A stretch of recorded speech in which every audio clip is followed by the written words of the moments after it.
یہ شہادت گئے الفت میں قدم رکھنا ہے۔ لوگ آسان سمجھتے ہیں مسلمان ہونا، میرے عزیزو مسلمان ہونا اتنا آسان بھی نہیں ہے کہ جتنا آج ہم نے اور آپ نے سمجھ لیا ہے۔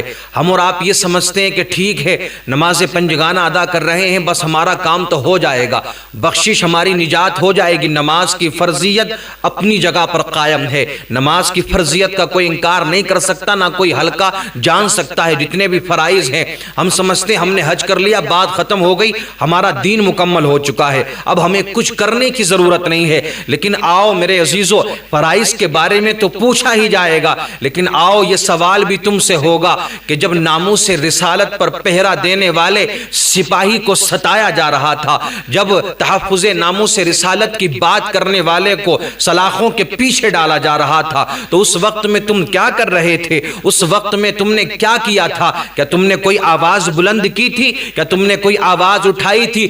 آؤ میرے عزیزو، صاف صاف الفاظ کے ذریعے میں آپ کو بتانا چاہتا ہوں، مفتی سلمان ازہری ہو، چاہے قمر غنی عثمانی ہو، یا ایسے جتنے بھی علماء ہیں اور جتنے بھی ہمارے ایسے لوگ ہیں کہ جنہوں نے دین کے لیے اپنا سب کچھ قربان کر دیا، پریشانیاں اٹھانے کے لیے تیار ہو گئے، اور جب وہ پریشان ہوئے تو ہم نے کیا کیا؟ ان کا ساتھ دیا یا نہیں دیا؟ آؤ میرے عزیزو، اگر بروز قیامت اللہ رب العزت نے یہ سوال کر لیا، جب میرے حبیب کی ناموس پر پہرا دینے والوں پر پریشانیاں آ رہی تھی، تو یہ بتاؤ اس وقت میں تم کیا کر رہے تھے؟ تو ہم کیا جواب دیں گے میرے عزیزو؟ آقا کریم صلی اللہ تعالیٰ علیہ وسلم کو کون سا چہرہ دکھائیں گے؟ تو یہ نہ سمجھنا کہ صرف نماز پڑھ لیں گے بات ختم ہو جائے گی، صرف روزہ رکھ لیا بات ختم، صرف زکوٰۃ دے دی بات ختم، صرف حج کر لیا بات ختم۔ نانا میرے عزیزو، یاد رکھنا اور اس چیز کو اپنے ذہنوں میں بسا لینا، چاہے نماز ہو، روزہ ہو، حج ہو، زکوٰۃ ہو،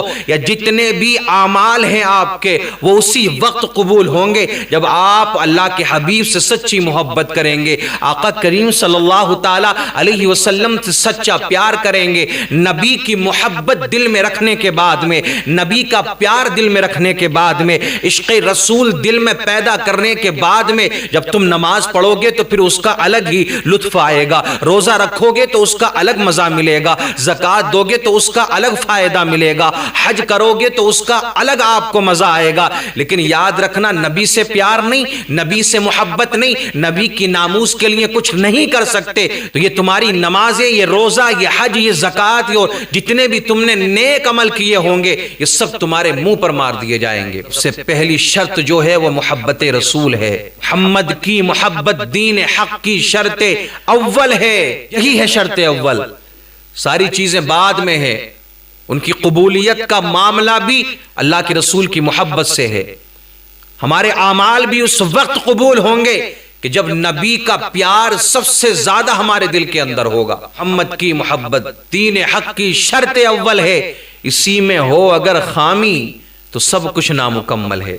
ایسا نہیں ہے کہ بالکل ختم ہے لیکن کم کرتے ہو، پراپرٹی سے زیادہ پیار کرتے ہو، جائیداد سے زیادہ پیار کرتے ہو، اولاد سے زیادہ پیار کرتے ہو، اپنے گھر سے زیادہ محبت ہے، اپنے بنگلوں سے زیادہ پیار ہے، اپنی کار سے زیادہ محبت ہے، اپنے رشتہ داروں سے، دنیا والوں سے زیادہ محبت ہے۔ لیکن آؤ میرے آقا نے کیا فرمایا کہ تم اس وقت تک کامل ایمان والے نہیں بن سکتے جب تک تم سب سے زیادہ محبت مجھ سے نہ کرنے لگو۔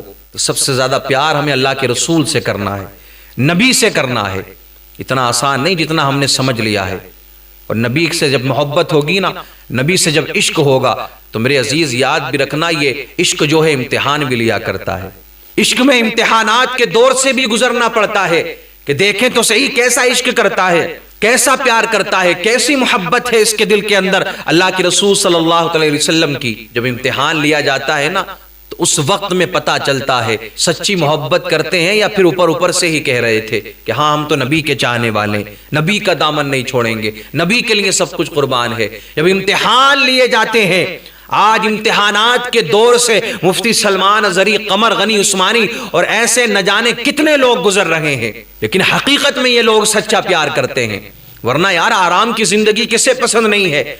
عزت ہے، دولت ہے، شہرت ہے، سب کچھ پاس میں ہے، آرام سے زندگی گزارے۔ لیکن نانا میرے عزیز، ہم جانتے ہیں کہ جو کچھ بھی ہے آج جو کچھ بھی ہمارے پاس میں ہے، یہاں تک کہ ہماری اگر سانسیں بھی یہ چل رہی ہیں تو سب یہ اللہ کے حبیب صلی اللہ تعالی علیہ وسلم کا صدقہ ہے۔